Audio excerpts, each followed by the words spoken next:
Una vez más, el diario Nica Digital, dirigido por el licenciado Freddy Rostrán Arauz, me permite dirigirme a ustedes para unas reflexiones históricas que están relacionadas a los primeros años después de la independencia de Nicaragua y de Centroamérica en 1821. Esos años son muy importantes porque son los años en los que se va a ir definiendo lo que es nuestra nacionalidad, nuestra nación como centroamericanos, como nicaragüenses, que nos va a marcar el resto de nuestra historia. Resulta, como habíamos dicho en la anterior intervención, en la cuarta intervención, que nuestra independencia fue pacífica, relativamente pacífica. No necesitamos matarnos entre hermanos para cambiar el estatus de Centroamérica de provincias de capitanía española a 5 naciones independientes buscando un destino común y una nación unificada que aún hoy soñamos. Resulta que en los primeros 5 años sucedieron sucesos interesantes, aleccionadores, en toda Centroamérica. Surgieron intereses como de anexarse a México, que contribuyeron a exacerbar las contradicciones en los grupos de cada uno de los futuros estados que iban a ser nacionales en Centroamérica.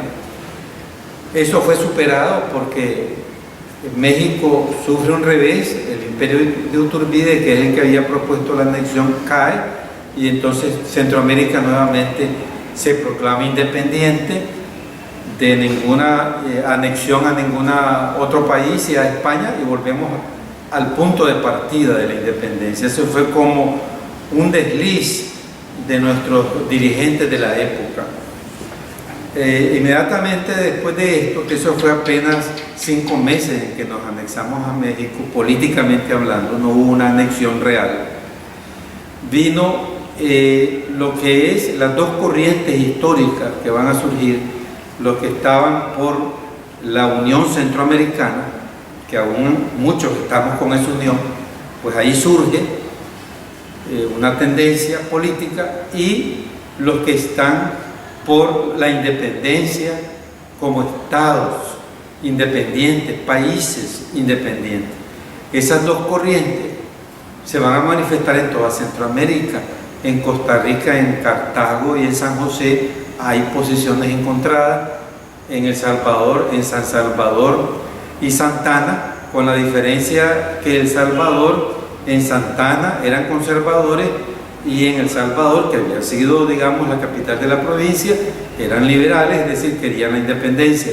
El resto de Centroamérica, igual en Guatemala, en Quetzaltenango, una posición liberal, y en la ciudad de Guatemala, conservadora, y así podríamos caracterizando Honduras con Tegucigalpa y Comayagua, y también Nicaragua con Granada y León. Es en Granada donde surge en 1822 y 23 un movimiento muy interesante que da inicio a un mal que va a padecer Nicaragua y Centroamérica, con excepción de Costa Rica, tenemos que decirlo, que es el caudillismo. El caudillismo son políticos que le ofrecen al pueblo o a los pueblos o a los ciudadanos, como queramos llamarlo, ríos de leche y miel, la libertad y el futuro prominente, pero que verdaderamente lo que le ofrecen a ellos es el sacrificio, la guerra, la muerte, que lo único que hacen estos caudillos es que ellos, sobre los cadáveres de estos pueblos, con esa promesa utópica, llegar al poder.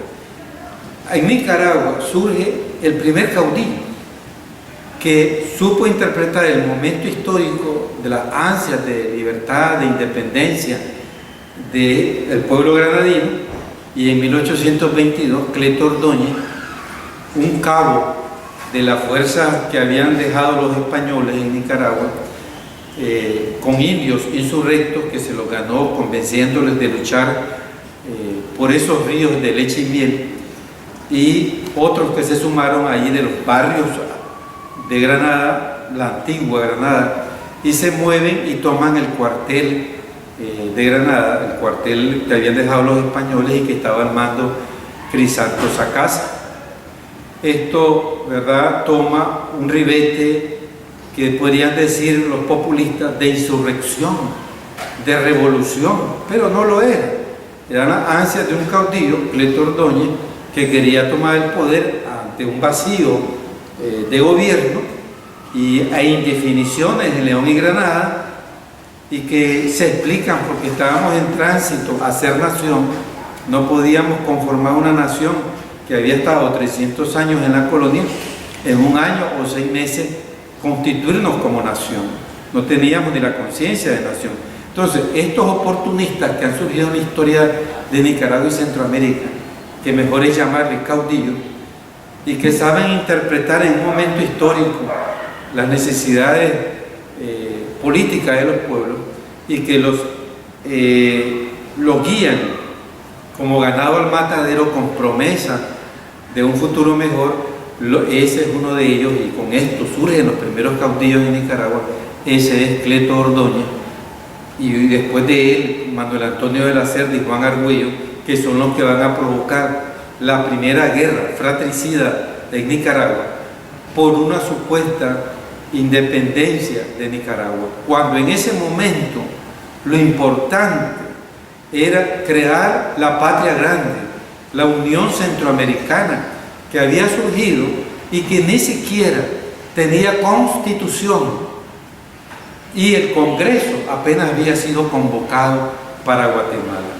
Eso se va a lograr hasta en junio de 1824, que se constituye y se firma la primera constitución de la Unión Centroamericana de 5 naciones federadas.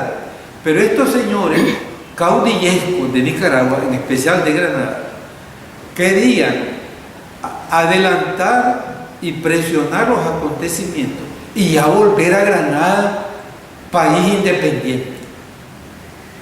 Solamente buscaban, y está claro en la historia, sacrificar al pueblo granadino por ellos llegar al poder. Un soldado cabo criollo sacrificó al pueblo, y después Juan Argüello y Manuel Antonio de la Cerda.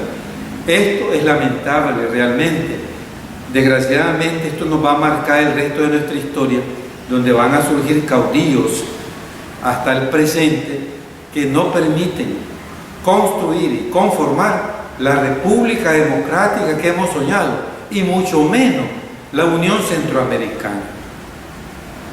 Con este mensaje termino como una reflexión, haciéndole un llamado a los jóvenes nicaragüenses y centroamericanos para luchar contra el caudillismo, luchar por la democracia, por una verdadera libertad, cosa que han gozado los costarricenses en casi sus 200 años de vida independiente. Costa Rica se caracteriza por una democracia que sentó su base en esos años que nosotros iniciamos el caudillismo. ¿Por qué? Eso va a ser tema en otro momento de reflexión. ¿Por qué Costa Rica no ha sufrido del caudillismo del resto de las naciones centroamericanas y por lo tanto Nicaragua? Muchas gracias. Agradezco al licenciado Freddy Rostrán, quien me da esta oportunidad de mandarles este mensaje, sobre todo a los jóvenes nicaragüenses.